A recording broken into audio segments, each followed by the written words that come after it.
how to edit Sitemap.xml in Shopify.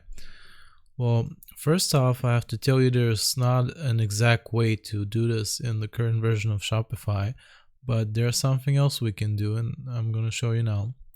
So the first thing we want to do is go to our left-hand side and click on Online Store. And you want to make sure you're in Themes. And from here, you want to go to these three dotted lines next to Customize on the right.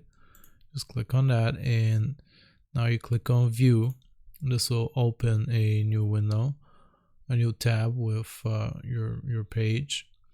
So up in the search bar at the end of your link where it says .com, you want to insert slash sitemap.xml, and once you hit enter, this will appear.